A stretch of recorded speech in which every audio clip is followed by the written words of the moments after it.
Folks, I've got a Cub Cadet 2155 here that is in need of a mower to deck belt replacement. Mine pretty much exploded, as they will do after they wear out. I find that in the springtime, the belts, they'll sit idle for the winter. They're not getting exercised and they sort of dry out and stiffen up. And so once you fire up the mower in the spring, sometimes these things will let go.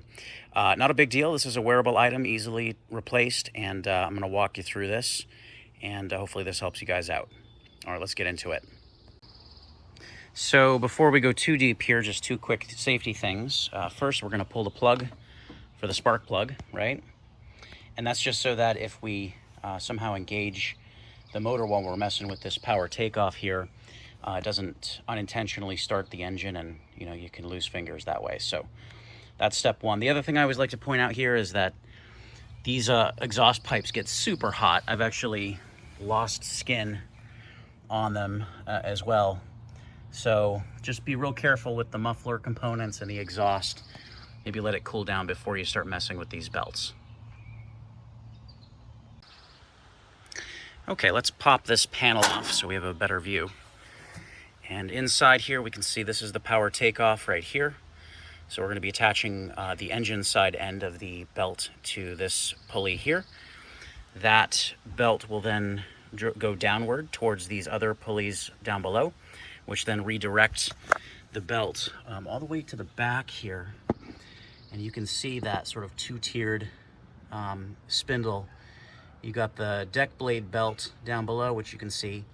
And then this mower to deck belt will be attached to the pulley there on the top, which you can see is empty. So before we start feeding everything together, let me just show you the belt. Okay, so here's our replacement belt. It's actually quite long. And if you're handling these belts for the first time, just note that you have one side that's flat, which is where my thumb is. And then if we flip the belt upside down, and look at it from this view, you can see that it's actually sort of V-shaped, right? So it tapers on the underside, on the inside. So that V, the point of the V, is supposed to engage right in the bottom of this pulley, right? So V side in, flat side up. Okay, so we're gonna be installing it with that in mind, all right? Okay, so we're at the front end of the tractor. I sort of have this roughly laid out in the area that it needs to be. So the back end is way back there on the mower deck. It's like a piece of spaghetti, really hard to control at this phase, but it doesn't have to be perfect right now. What we're gonna start by doing here is driving this belt upward. A little bit difficult to do with one hand. Okay. And then once we're up top, this needs to get fed up this way and then connect to the PTO. So once again, the flat part of the belt is what my thumb is touching. The V-shape side of the belt is underneath, engaged with the pulley. All right, so that's all set there. Jumping down here, we now need to engage again, the V side with these lower pulleys. You can see this one's twisted. I'm actually looking at the V side, not the flat side, so it should actually be twisted like this. All right.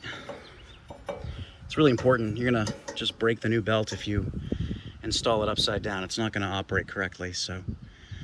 All right, from this position, let me reset up the camera and we'll go to the back. Okay, so I shifted over to the left side of the tractor and you can see the belt here almost reaching the pulley that we want to attach it to. And to move that pulley forward or make it a little bit more pliable, we actually use this release handle. This is a tensioner, so this is on a spring. And as I release it, you can start to see that pulley get a little bit closer. All right, so this is the point now where we can maneuver the belt over the pulley. But it's best to do that on the right side, not the left side. A little bit more room to use your hands. All right, so I am reaching in from the right side of the tractor. We're just gonna take this belt, try to get it pushed out to the back side here. You can't see this, but off camera, I'm using my right hand to sort of pull the belt into place. What I want to do is engage that V groove in the pulley and then use my hand to sort of cycle that pulley around, and eventually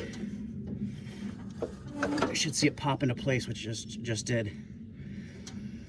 So there you have it. This is almost done. I've just got 2 more steps to do before we call this ready to operate.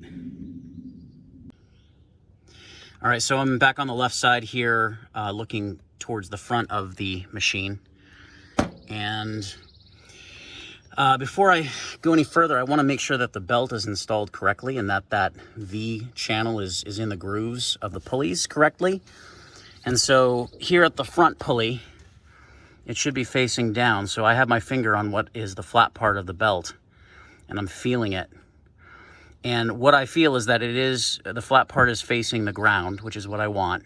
That tells me that it's engaged correctly in that lower pulley in the front.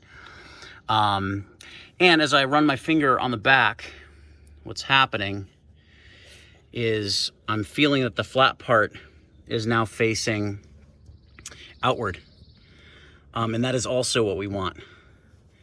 And if you have the instructions, they talk about the installation instructions, they talk about having a quarter twist in this. And that's exactly what they mean. You know, you're facing the bottom here, and then it takes a quarter twist in this section here to then engage with the pulley on the mower deck where it now faces out. So that is correct. And that means that I can now take this tensioner, right, and bring it back into position. So now that belt just got really taut, right? And that's what you want. So now when I fire this up, it should transfer the power from the power takeoff, right, that top pulley near the engine, cycle that power down through these lower pulleys, and then turn the top pulley attached to this spindle, which in turn turns the blades in the mower deck with this lower belt here. So hopefully that all makes sense. It's kind of cramped quarters here, but anyway, hopefully this helps you guys out, and you can do this repair or replacement on your own. I will link I'll provide an Amazon link in the description. So if you guys want to order this belt for your machine, just a couple clicks away, you can make that happen. In the old days, they would tell you to, the old timers would tell you to make sure you have a spare belt on hand for when it does blow. But these days with the Amazon links, you can get these products delivered to you in a day or 2. So maybe your neighbors have to look at a half-done lawn while you get the fix in place, but you don't have to wait a week or more to get that part anymore. So I don't think there's any reason to really stock these until you actually need them. So, but anyway, you've got the link here, and yeah, thanks for watching, you guys.